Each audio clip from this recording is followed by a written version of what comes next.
Wake that ass up. Early in the morning. The Breakfast Club. Morning, everybody. It's DJ Envy, Angela Yee, Charlamagne the Guy. We are the Breakfast Club. That's right. We have a legend in the building. Come on, man. That's an understatement. We have an icon in the building. That's an understatement too. Especially when it comes to this rap-ish, lyrically, a problem. Also knew how to make music. Influenced artists like Kendrick Lamar and Jay-Z, just to name a few. Probably the most well-rounded rapper ever. I would agree. Ladies and gentlemen, Big Daddy Kane. Big Daddy Kane, what's up, King? Everything is good, man. Hey. Appreciate the love. No, the reason I say you're the most well-rounded rapper ever is because when it comes to rhyming, you could do the street shit. Yep. You could do the stuff for the ladies. You could do the stuff to make people think. He could dance. Plus, you could dance. You know what I'm saying? And you had the image. Like, you had everything. Like, you checked all boxes. I appreciate it. I mean, I ain't arguing with you. I appreciate it. So for people that don't know Big Daddy Kane, let's start from the beginning. How did you get into? You're from Brooklyn, but how did you get into rap and music?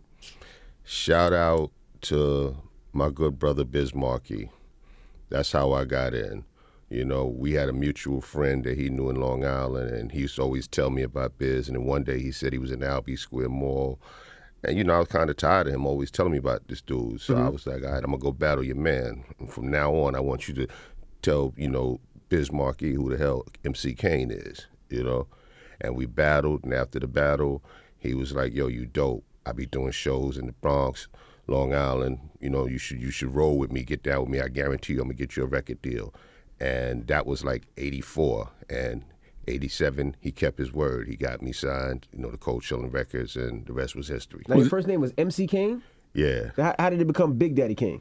I used to say Big Daddy a lot in rhymes, you know, and then Biz told me, he was like, nah, you need to put that on there. You need to, like, say Big Daddy. All right.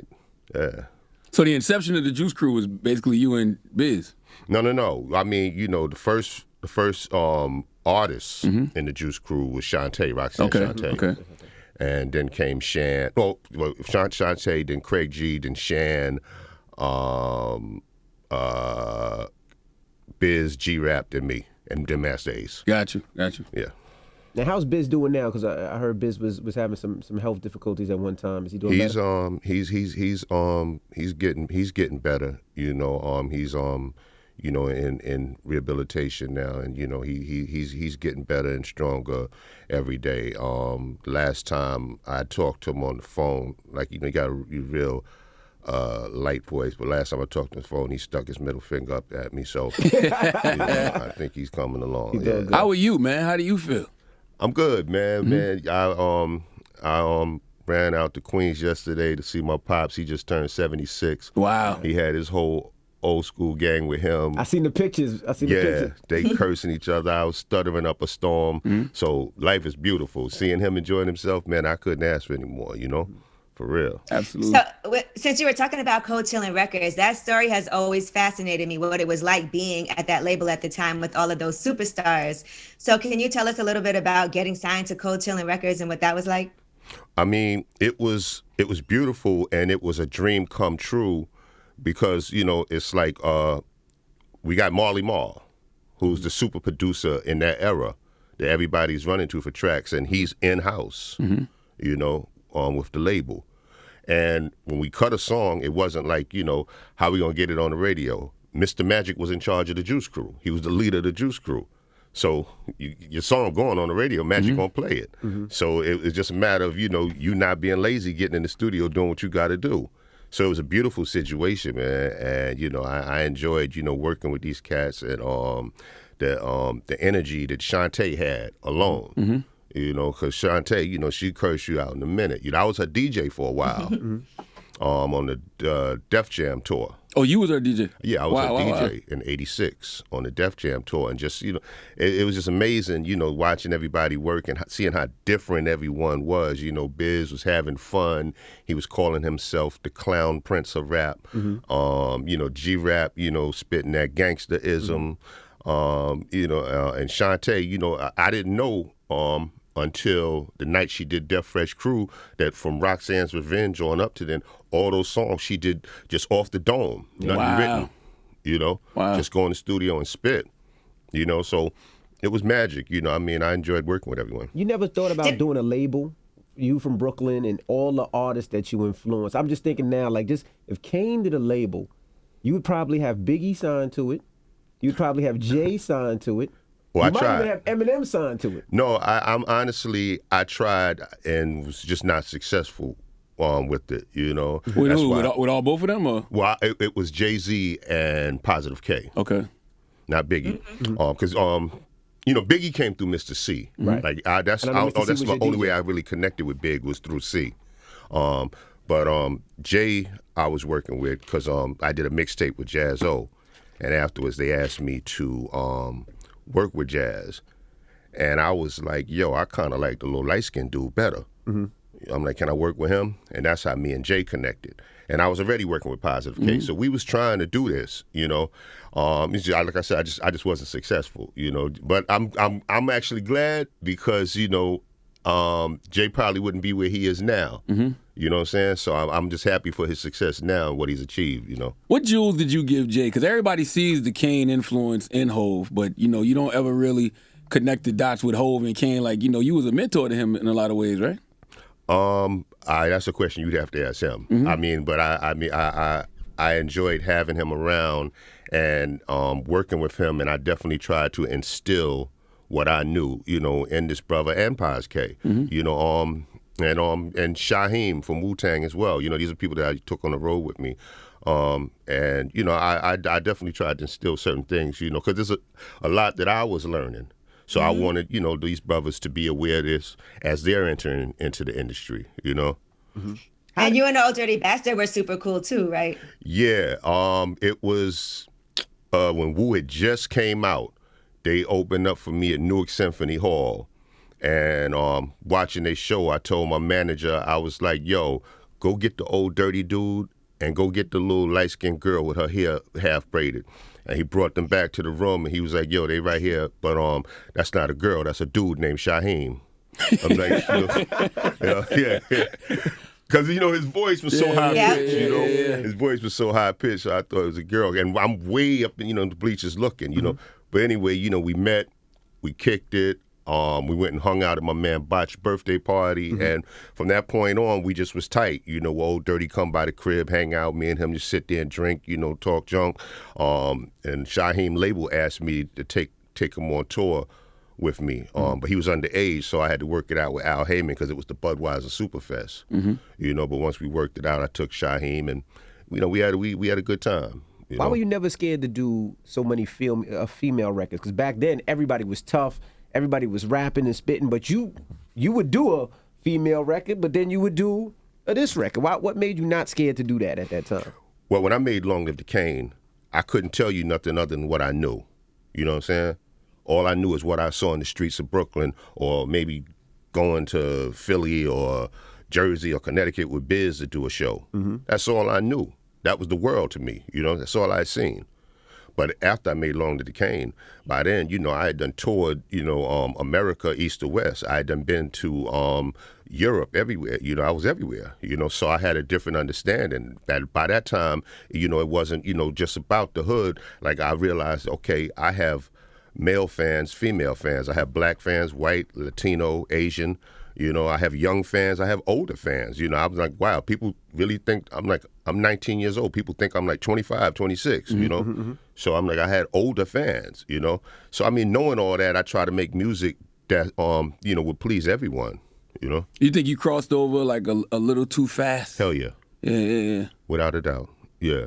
Was that I always good or say bad? that I was like, if I would have, you know, waited maybe like, you know, good 5 or 6 years and came out on Bad Boy, it would have been over. You think that was a good thing or bad thing crossing over so fast? Huh? You think that was a good thing or bad thing crossing over so fast? Probably a bad thing for me, but a good thing for everyone else, because I think it opened the doorways for people to accept, you know, the stuff that that Biggie and Jay-Z was doing, and so many others, you know, mixing R&B and pop, you know, with hip hop, you know. You think you got I remember too far? Jizza was on Cold Chillin', and he did the Come Do Me record, and he really did that based off of the success that you were having doing records like that. The label wanted him to do like a R&B ladies type of song. Yeah, I think they forced Genius into that. I don't think that was really that brother's call. You know, I think they forced him into that. Yeah. When you watch what hip hop has become, do you feel like you got the most out of it? Well, I mean, watch what it's become now, because I mean, I'm not getting these bags like little Uzi Vert and these cats is getting. I mean, it's like from a cultural standpoint, I got a whole lot of because I mean, I had an opportunity to dominate my era, at that time. So from a cultural aspect, I got a whole lot of it. From financial aspect, nah. Yeah, because when I heard Method Man talking, I forgot what show he was on, but he was saying how, where are they getting all this money? And so I was thinking, damn, if Meth think like that, what does somebody like Rakim or Kane think? Yeah. I mean, it's like I'm happy to see it because you got to keep in mind, during our era, we weren't even accepted a lot of places, I mean, I remember Prince had me do a rhyme on the Bat Dance song for that Batman movie with Michael Keaton. Wow. And I put a verse to it. Warner Brothers Records is happy, loving it. Warner Brothers Film said, nah. Wow. Took me off. Wow. So I mean, it's like we wasn't accepted a lot of places. Hip hop. So that's the way it was like that back then. And that's crazy because you was more.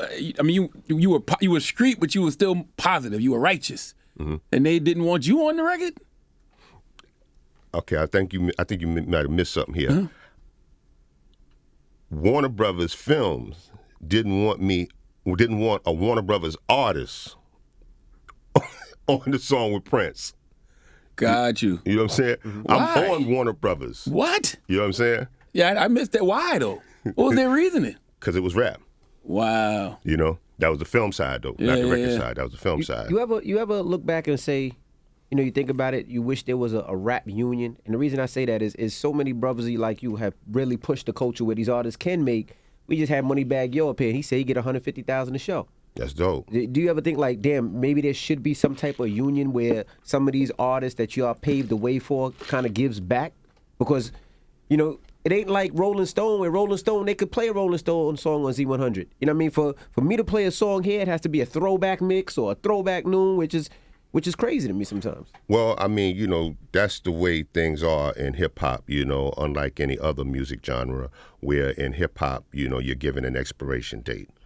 That's the way it is in this field. And I mean, it's going to take a lot of doing to change that, because you're going to have to really reset people's mind frame, to take that whole old school thing, out of their way of thinking and just start, recognizing people as pioneers or legends, depending on, the impact they had, in their journey, But I mean, to answer your question, I do think that should be a union. Not for that, because I mean, I don't need, I'm not asking nobody for nothing, and I don't think nobody's supposed to, look back and throw me, I think there should be a union for the simple fact that when you look at what just happened recently with Black Rob, I'm not going to include DMX in this because, from my understanding, he's taken care of. He's well taken care of, and I think that's beautiful, and I commend the people that did that. But you look at Black Rob, Shock G, there's a lot of rappers that had a great impact in the game, and they're dying. And I think that some of them may be in a situation where they need health care. Others, if they're gone, their family to be taken care of. So I think there should be a union for that purpose. Gotcha. I feel like in a lot of ways the 80s are being erased. Like even when people be like, yo, what's your top 5 favorite rappers? It's usually rappers from like the 90s, even now, and the new guys, right? So it's just like, do you ever feel like the 80s are being erased? Bruh, my 8-year-old son was just listening to some J. Cole in the car and nodding his head and said, yeah, that's that old school. What? It says that J. Cole was that old school? Yeah, my 8-year-old said, yeah, that's that old school. And I'm sitting there looking at him, so like, damn, I must be like the Platters or somebody. Yeah, man, yeah. And I was going to say, so you do feel like they're being erased? Yeah. Well, I mean, it's not a matter of being erased. It's like, people just have a short attention span now, I mean, it's hard to get someone to, watch a a 2-hour movie anymore. People have a short attention span. How many people have been offering you bags though? Because I can imagine a Big Daddy Kane story would do really well on TV. The book would do really well. So is there anything in the works? Oh yeah, absolutely. Well, I have a podcast that came out today. I believe you can see it on Spotify. I'm not exactly where else, but it's called "Did You Hear the One About Big Daddy Kane?" And I'm telling my story from in the hood, hanging out with the Grammys, to meeting Biz and entering into the music industry, and all the things that I've seen, in my journey, working with Patti LaBelle, Barry White, taking photos with Madonna, and working Naomi. Naomi Campbell, and all that stuff, and being in movies. So as you get to hear everything about me on this podcast, and like I said, that came out today, and we're also in the works of creating this Juice Crew biopic, and. It's crazy. I want to shout out the brother Abdul Williams. He's the one who Abdul. I know Abdul. who wrote The New Edition and Bobby Brown's story. And it's crazy when you hear someone else's perspective of you. And I mean, like what you said when I first walked into the room. I was sitting there like, wow, blown away. Like, wow, that's deep. But I mean, when he explained what the Juice Crew meant to hip hop, and how like so many other things came into effect because of that, I'm sitting there like, I never thought about this before in my life. I'm like, wow.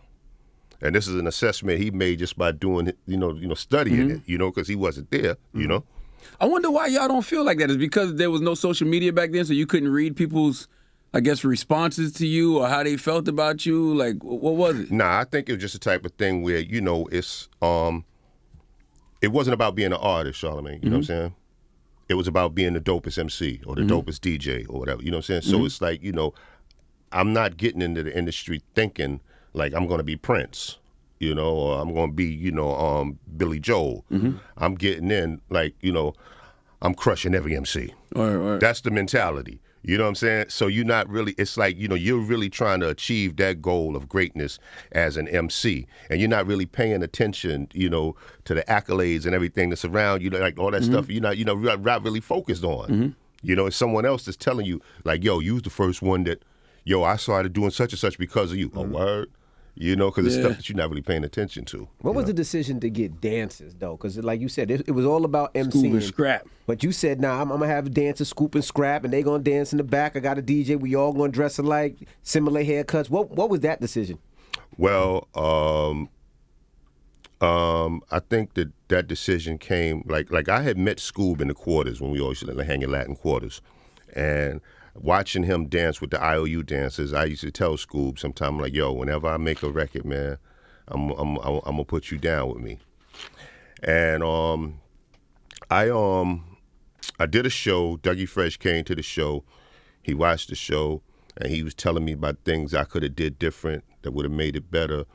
And then Dougie still does that now, by the way. If I'm DJing something, Dougie will pull me to the side and be like, you should do this differently. But you always listen because it's Dougie. But oh yeah. Oh yeah, he'll come up on you. Well, I think that, that's Doug. Yeah. Well, he came and we went to his crib and he showed me some Earth, Wind and Fire, Michael Jackson and Pink Floyd videos, and was telling me how this is stuff he was studying from. Something that ain't never been done in hip hop before. Deep. So that next morning, I went out and I bought James Brown, Barry White, and Marvin Gaye videos. And I'm studying. And like on the James Brown one, when I saw James Brown do the split, Bobby Bird pull him up by his hair, I was like, whew, so that's what really made me like, yeah, I want to be like James Brown in the Flames, Like, yeah, so that's why you do the split and they pull you up by your Yeah. Do you remember your first split? Yeah, they pull me up by my collar. By don't your touch collar, my not hair. the hip, by your Don't collar, touch my hair. Do you remember your first split? Do you remember the first time you tried to split? Well, I mean, I had danced, before I was rocking with them. So I know. I'm talking about the first time, though. Man, first time I probably did the split was probably, I think I might have been around 7 years old or something. Yeah. Okay. Yeah. So Dougie already knew you could dance. It wasn't like a No. gotta learn I it. wasn't dancing. I wasn't dancing. I think it was just like me and my boy Mad Money Murph on stage, like like hype man type thing. Yeah. What did you learn? What did you learn about yourself when you started to like think about your career for this podcast? When you had to take a step back and really reflect on your career, what did you learn about yourself? Well, I realized that I did a lot of dumb ish, and got away with it. I'm sitting there like really thinking like, yo, you was wilding. What was you thinking when this happened? When you did this? Where was your mind at? Like, wow. I was thinking like that, but then also, just thinking like, yo, it's a lot of people that you've come in contact with, because it's like, when I'm telling telling stories, I'm sitting there thinking about other stories. I mean, I'm talking about Quincy Jones telling me what to write about when I'm talking about Ella Fitzgerald and Sarah Vaughan when we're in the studio, and this is the story I'm telling. But while I'm telling it, I'm sitting there like, damn, I sat at Quincy Jones' house at a cookout, and he showed me pictures of Otis Redding and made me realize that Otis was born on September 9th. I'm born on September 10th. He died in 67. I died in 68. And for years, Quincy had me sitting there thinking I might be Otis Redding reincarnating. Had me scared to death to fly. Born in 68. Born in 68. Born in 68. Yeah. Yeah, I was born in 68, and he died in 67. So I'm sitting there scared to death, like, won't get on an airplane on December 10th, because that's when Otis passed, So I'm sitting there thinking, it's crazy, because it's like, I'm telling one story, and I'm thinking about something else that I completely forgot about, Yeah. What was going on in your life when you wrote Mr. Pitiful? Like, I want to hear that story. Oh, man, that's probably my second favorite record after Set It Off. Because, it was a lot, because it was like, you try to be a good person, you try to be a stand-up dude and, satisfy everyone and, be supportive to people that's trying to get on. And, you start dealing with different stuff, and it's like, I can't be the old me, because I need to be free. I need to be free. I can't be in jail. I need to be free and out here able to entertain and do what I enjoy doing. But damn, man, like, so I just penned it, But yeah, it was a lot going on. Like, yeah. What is some of the I thank you for acknowledging that. What is some of the dumb shit you said you did that you look back on? You're like, damn, that's some dumb shit. What was one of the biggest dumb shit? Well,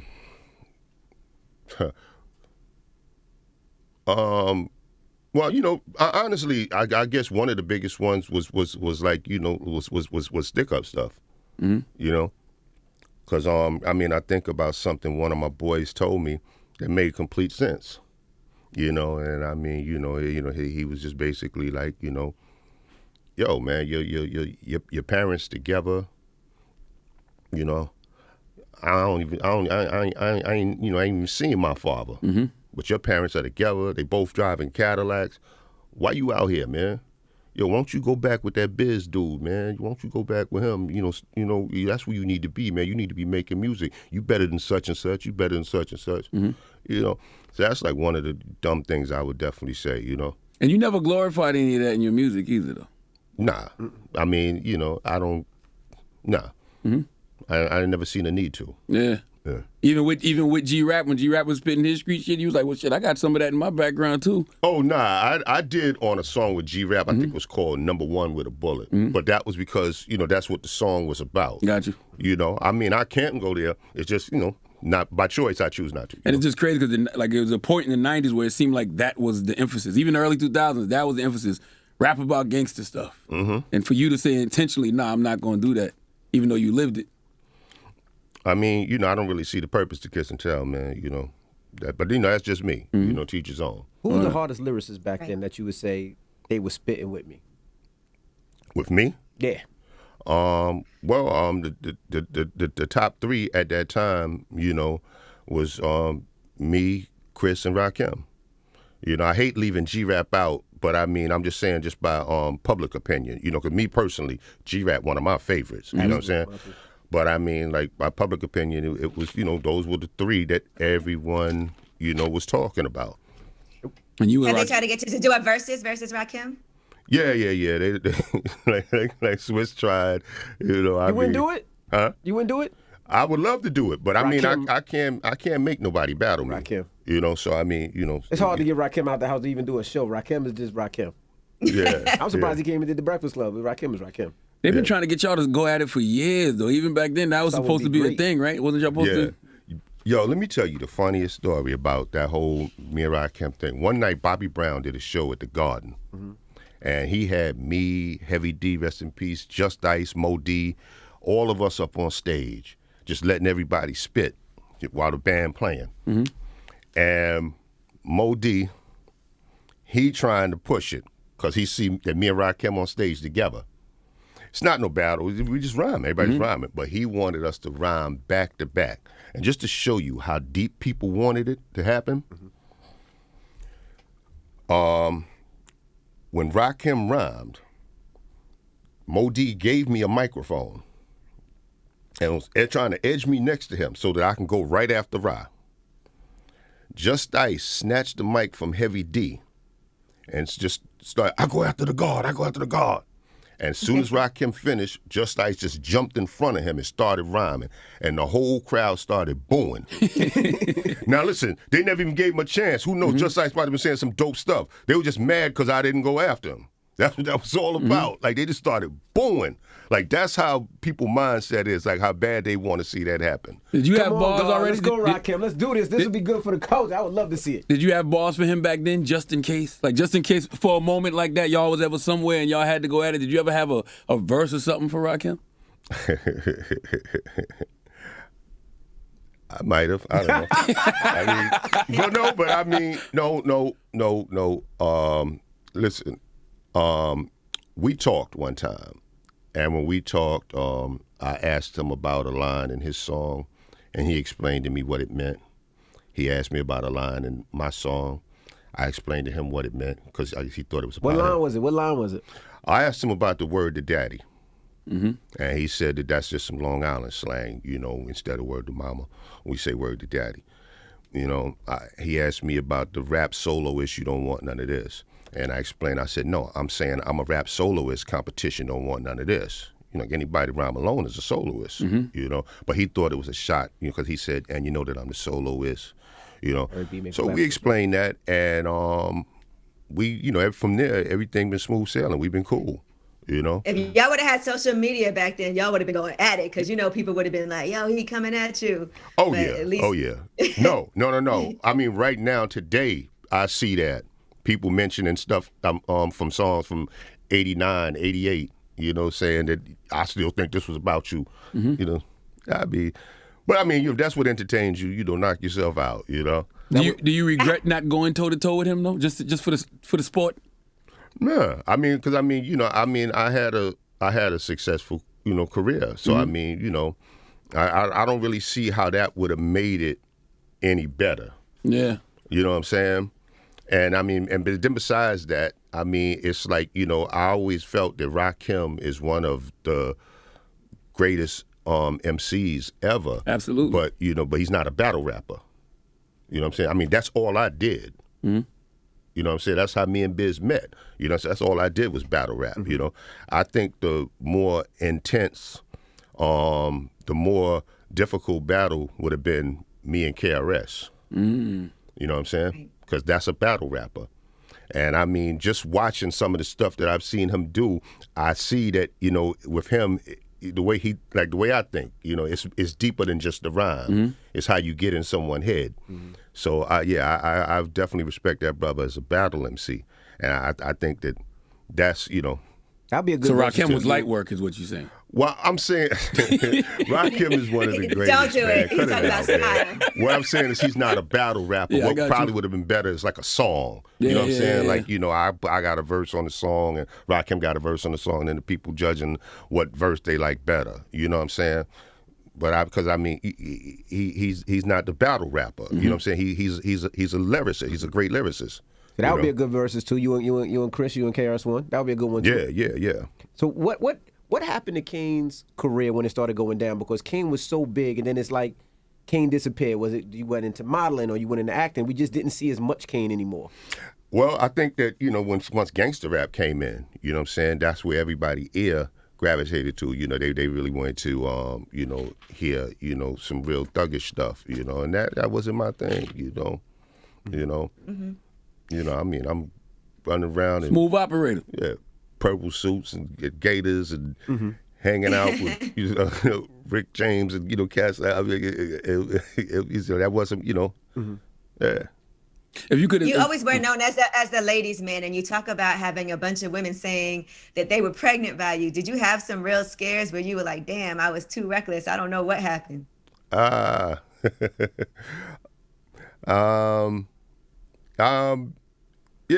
Stuff like that has happened before. Yeah. You ever feel like you were too reckless when you were at the height of everything? Like, I gotta slow down, because that's a lot of pressure being the ladies' man that you were. I mean, it was crazy. It was crazy, but I was having fun. I was that little kid in the candy store. And I had a lot of fun. But I learned a lot, though. How did you hook up with Madonna? How did you meet Madonna? Warner Brothers had set up a promotional tour for me, Madonna, and Color Me Bad to visit hospitals here in Manhattan. But all the hospitals were pretty much, bougie hospitals, with young white kids. They didn't really know who the hell I was, And at one of the hospitals, Madonna just said to one of the kids, "And that's Big Daddy Kane. He's a famous rapper. Here, let me hear you say, ain't no half." And I'm just like, whoa, Madonna know my stuff. I'm like, I'm sitting there like, wow, Queen of Pop, she know my stuff. I'm like, whoa. And then afterwards, we talked, and I was like, "Hey, thank you so much. I appreciate that." Boom, boom, boom. And she told me that that she was doing this book. Mm-hmm. She was like, "I'm doing this book. I would like for you to be in it with me. It's just photos, And I'm like, I would be honored. I'd be honored. And then she was like, well, it's going to be nude photos, and I'm like, well, shit, even better. I mean, let's make it happen. And that's how it happened. Regret or no regret? There's nothing to regret. I took naked photos with Madonna, right? Yeah. Oh, okay. Yes, I mean, what is there to regret, man? Yeah. Because I was just thinking, hip hop, that's one of those things that like, oh, he was super going Hollywood. He naked with Madonna, Yeah, but you see, you got to understand, my brother, the person saying that would have did the same damn thing. Yeah. It wasn't Naomi in them pictures too, or am I tripping? Yeah, Naomi Campbell, yeah. Can't too many people say they was naked with Madonna and Naomi Campbell. It was artistic. It was artistic. Yeah. But I mean, like I said, it's the same people that criticized did the same thing. They would have been sitting there in an interview. I'm just saying though, I had on boxers though. So you was naked? Nah, I think I had on briefs. Got you. Yeah. Because I'd have been worried about shrinkage in a situation like that. I want to show up right, you know what I mean? I wouldn't want them talking about me after, like, he ain't really Big Daddy. Oh, man. Now, what about Playboy? Would you have done that? If you could do that again, would you? You mean Playgirl? Playgirl, I'm sorry. Playgirl, yeah. Nah, probably not. But that was interesting. But that came about as a joke. The head of publicity at Warner Brothers, Gene Shelton, I think we just did Essence magazine. Mm-hmm. And he was like, "Man, brother, I done got you in everything." He was like, "I'm doing stuff I never thought I could even do, man. I ain't never think I'd be able to get no rapper in Ebony magazine and Essence magazine, but I think we done did everything. Ain't nothing left to do but like Playgirl or something." And we was like, "Well, let's do it." And that's how it started as a joke, just like that, and then ended up happening. You went for it. Mm-hmm. Yeah. Wow. That's crazy to even hear. Like, a rapper couldn't get in Ebony or Essence. Right. Yeah. Damn. Yeah, that's how it was back then, my brother. For real. Didn't you also produce your own music too? Oh yeah, absolutely.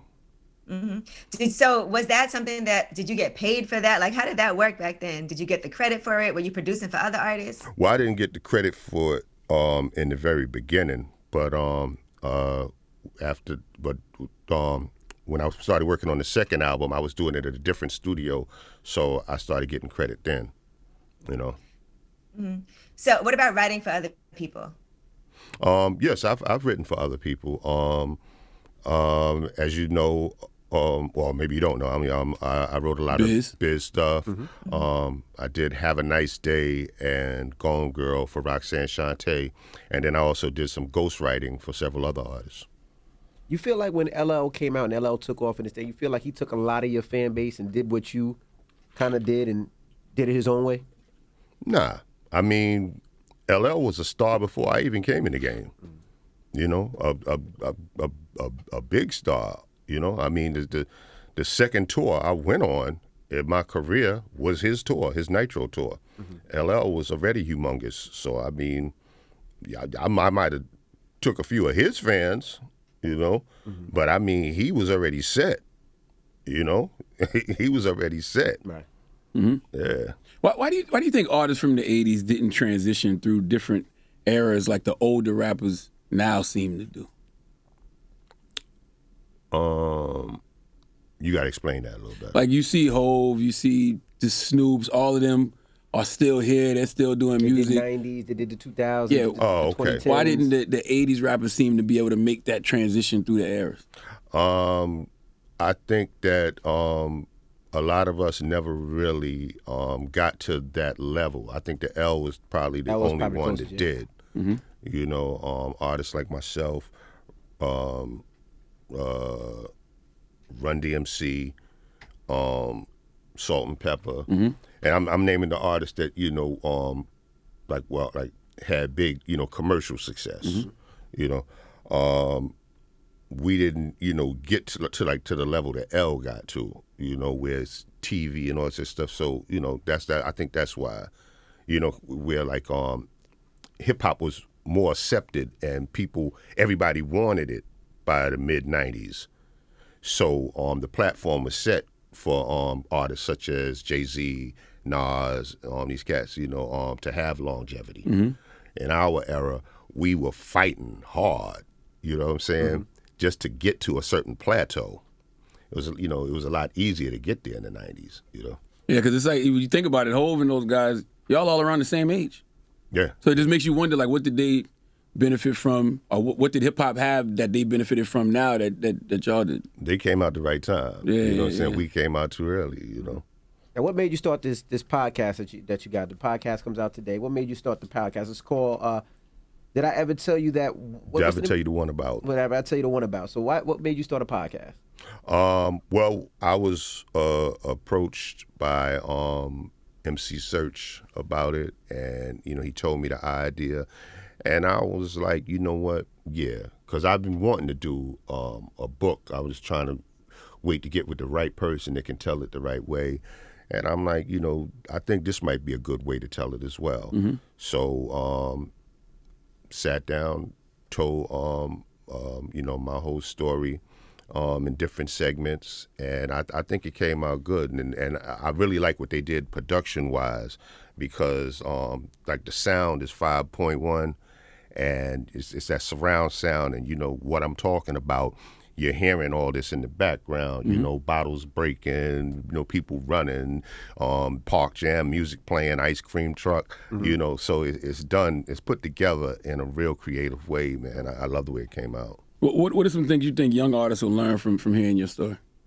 Well, I mean, I would hope that, they hear something that make them, I guess, see different ways to really, really become artists, And when I say really become artists, I mean where your fans want to dress like you, they want to look like you, where, like, you're the home screen on their laptop or their iPad or whatever, I mean, that type of thing that gives you that stay power, and you don't fall into this little trendy group that when the trend gone, you gone. I'm hoping that that's something that, the younger cats would get from that, like how to deal, with your fan base.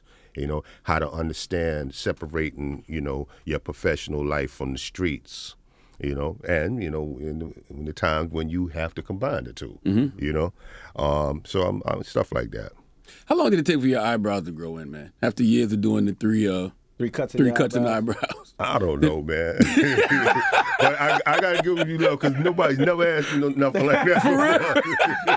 But you know, kids are still doing that now. Yeah. Cuts in the eye. My 8-year-old just had it a couple of weeks ago. Yeah. Wow. Yeah. So was there ever a point where you had to say at some point, I'm gonna grow him out. I'm gonna grow him back. I'm just gonna let him grow in. Yeah. No.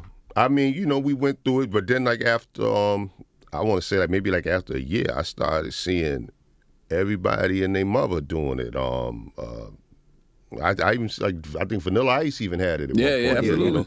Everybody and their mother's doing it. So it was like old to me then. But and Jay immortalized it and do it again. 3 cuts in your eyebrow. You know what I mean? Yeah. Same thing happened to Kane. The Do It Again song. Yeah. Are you ever surprised how many artists sample Young Gifted and Black, your record Young Gifted and Black, and be bodying it from Jay to Fab to you name it, to new artists? I guess in a way. I mean, I guess because that's one of those songs. It was like, oh wow, of all the songs for my catalog, that's the one y'all picked. Okay, because that wasn't that big of a hit, But I love it though. I love it. Why do you think rappers don't dance as much as they used to? I feel like that's a lost attribute to the culture. Yeah, I mean, I think that today's generation be more focused on the what do you call them joints? The LED screens. Yeah.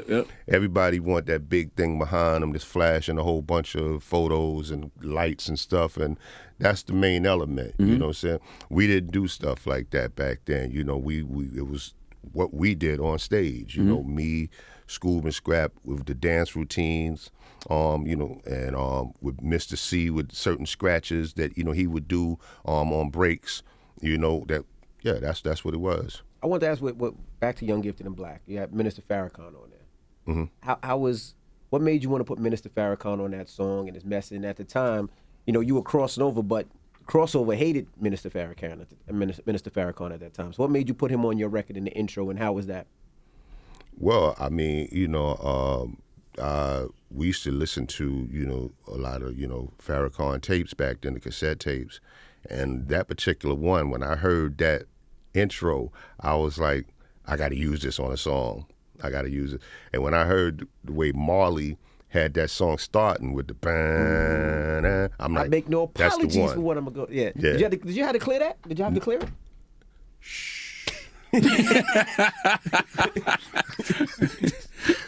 Chill, bruh. Even recently, I saw you inspired by Tamika Mallory and to do a song using one of her speeches too. So can you talk about that? Yeah. When I heard about the George Floyd incident, it really hit hard, watching that video, like, because just the fact of seeing that everybody just standing there, because I'm trying to imagine, like, 70s, Black Panthers, it would have been a war in that street, and I'm like, people just standing there letting this happen, and this is going on for 9 minutes and whatnot, and I mean, it just hit in a way of like, yo, man, it's enough, man, enough is enough. And then a few days later, she gives this speech that like hit me like the Martin Luther King "I Have a Dream" speech. That's how it felt to me, like real spill. That's how it felt, and I'm like, this sister's powerful. This sister's powerful. Definitely is. I'm like, many people is trying to get me to go in the studio and make some music. And I'm like, no, I want to do a song. I actually want to do a song, and I want to talk about this and everything that's going on. So I penned something and sampled. I think I ripped her from YouTube and just chopped it up in a way where it could be an eight part intro, and did the song. Well, did you clear her?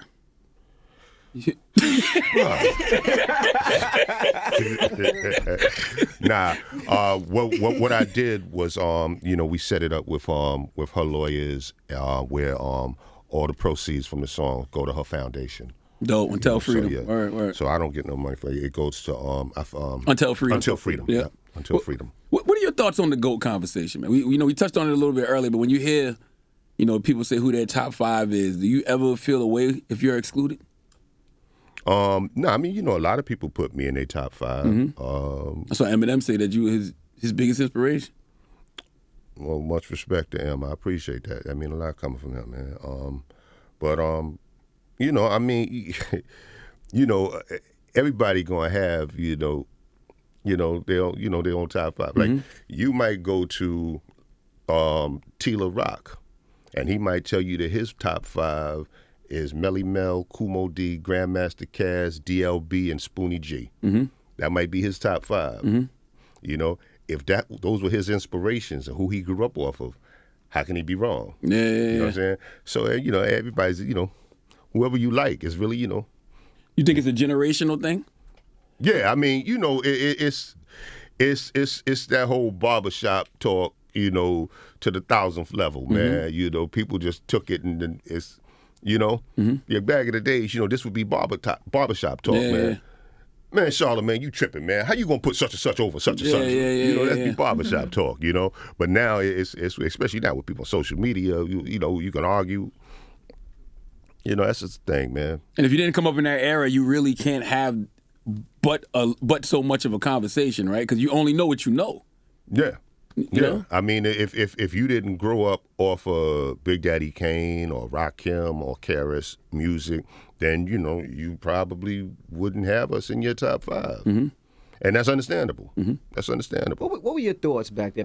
When you just mentioned it, just made me think about it. When Kumo D did Wild Wild West, right? And everybody spitting hard and spitting tough, and that record came out. What was the mind frame of the industry back then when he did Wild Wild West? Because everybody hated it after. At first they were dancing to it and singing to it and doing that dance, but then seems like a year later everybody was hating it. Well, I mean, it was the reverse for me. I didn't like Wild Wild West when it came out until I seen him perform it live. When I seen him perform it live, I fell in love with it. I mean, it's like it didn't really have a New York vibe coming from a New York rapper. Right. But again, Mo D had done seen the world.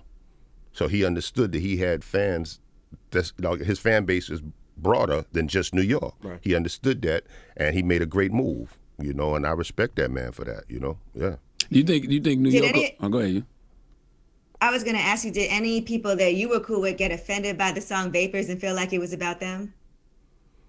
I don't know. I mean, if they did, they ain't tell me. But I mean, I don't know. But I mean, it's like, if they did feel it was about them, I mean, sometimes, that's the way the truth hit. Hit dog will holler. Word up. That's a great song to this day. Oh, well, thank you. That was Biz's idea. He came up with the slang, the vapors? Oh, that already in the street? Yeah. Some girl that I used to try to holler at in high school, that wouldn't give me no play. Now that she knew that I was rolling with Biz, she was in the Albee Square Mall walking and asked me, am I going to the quarters, and trying to holler at me. And Biz walking behind her, like talking about just like Superman, jump skyscrapers, this one here caught the vapors. And he just kept saying stupid stuff like that. Yeah. And then finally when she walked away, Biz, she got the vapors. Yeah, like, yo, you stupid. And then he told me, like, yeah, I want to do a song about that. We're going to talk about people that caught the vapors once we got on. Word.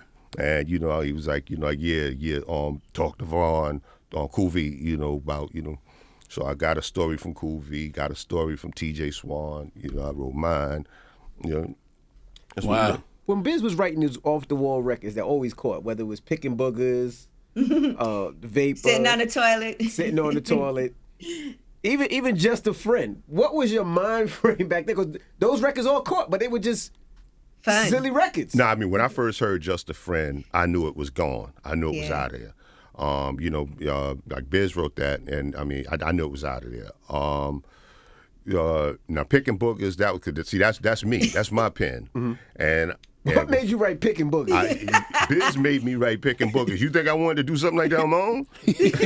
How did that conversation happen? Okay. He said, I want to make a song called Picking Boogers. Did you say why? Yeah, okay. Of course I asked him why. Yeah, and he's like, "Yo, I'm telling you, it's gonna be funny." I'm like, "So, what am I supposed to write about?"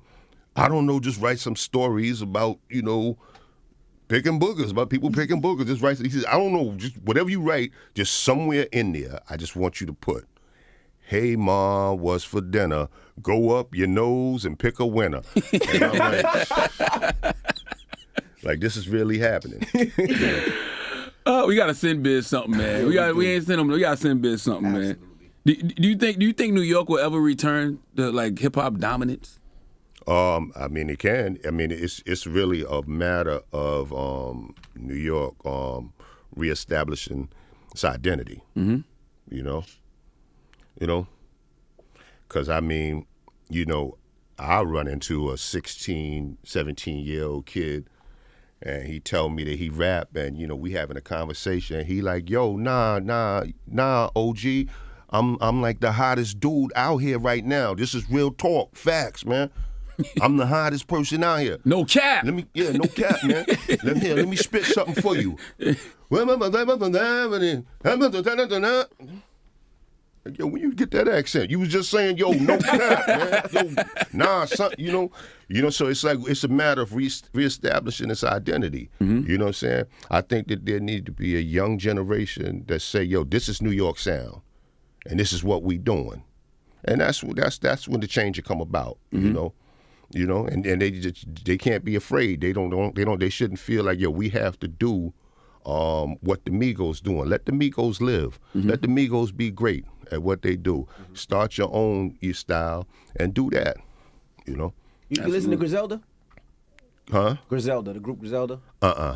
You would love them. They're from upstate New York though, but very traditional. New York sounding. Benny the Butcher. Okay, yeah. Conway, Westside Gun. Him. Yeah, I'm familiar with him. Mm-hmm. Yeah. Okay. And you think that OG hip hop artists are more appreciated overseas? Oh yeah. I mean, I remember the first time I did a show in I think London, and I did what I do here in America. I came and I gave them the hits. Came off stage, mad people like, "Yeah, why you ain't do another Victory? Why you ain't do Mortal Kombat? Why you?" Mm-hmm. I'm like, y'all want to hear that? Because I don't do these songs in America. So next time I went, I pulled out the whole catalog, and they was happy. Yeah. You think people respect the road that OGs like you paved, man? Some. I think some respect. Some. Just feel like like older cats is bitter. Mm-hmm. But I mean, it's like anytime a young cat want to talk to me, I tell you anything I know to better your career, to better your life. If you want to listen, mm-hmm. You know what I'm saying? And I mean, I'm not offended by someone that don't want to hear that, and they looking at me as an old head, because the opposite of an old head is hey man, So I mean, you got something against that, stop getting old. See what happens. That's right. Yeah, there's only one other option. Yeah. Word up. Yeah. Word up. What were some of the issues that you had with Warner? Warner? Mm-hmm. I don't have no issues with Warner. I mean, but back then you did though, right? Like yeah, I mean, yeah, oh yeah. Like me and Benny Medina, we didn't really see eye to eye on too much, and it was crazy because what I wanted and what Benny wanted was the same thing. I think we just had different visions, of how to achieve it. And Benny was a funny Hollywood dude with a unique way of doing things, when he's trying to get his way, it was just funny, man. But I got nothing but the utmost respect for Benny Medina, because I feel like he really believed in me. Because like me being on the Prince song, mm-hmm. that's through Benny. Mm-hmm. On the Back on the Block album, with Quincy Jones, that's through Benny. Mm-hmm. Even with Patti LaBelle. Like that was like Benny Medina said that he wanted me to, that Patti LaBelle wanted me to autograph a poster for her son. And I'm like, yo, well, tell her don't be scaring me like that. I thought she wanted to get in the studio or something. Benny hit me back a week later. Patty won't get in the studio. Wow. Yeah. So I got the utmost respect for Benny, you know. Did labels even respect hip hop back then, though? Come again? Did labels respect hip hop as much back then? Nah. Hell no. Nah. Because y'all weren't selling as much as the big acts? Well, most of them just thought that we was just, they thought that we was real ghetto. Yeah. You know? I remember doing one show on BET, and the host would not make no contact with me until it was time to go on camera. Mm-hmm. And then it was over, right out. Wow. We did Donnie Simpson. Donnie came in there showing love, dapping me up, everything. We talked, we shot. And then afterwards, he came to talk to me about how mature he thought I was, and he loved what I'm doing with my career. And like, he gave me mad love. Donnie Simpson gave me mad love. Mm-hmm. Did you do you own your masters? They said after a certain number of years, the label has to give you your masters. Is that true?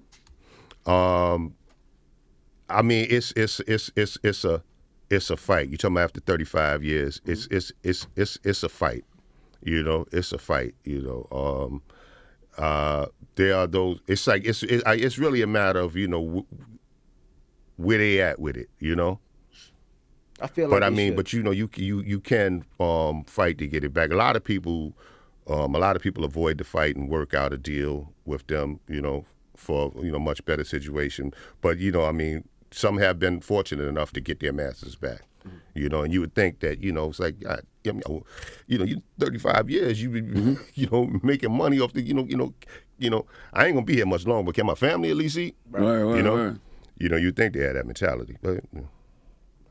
Well, we appreciate you for joining us and spitting this game for us this morning. Yeah, did I ever tell you the One About podcast, man? I definitely got to get into it with that. Absolutely. Yes, I can't wait. Thank you, sister. And I want to see you continue to document your story, man. Mm-hmm. You know what I mean? Because you're still here to tell it. All right. Well, yeah. Well, let's make it happen. Absolutely. Allah willing, absolutely. Well, it's Big Daddy Kane, ladies and gentlemen. It's the Breakfast Club. Good morning.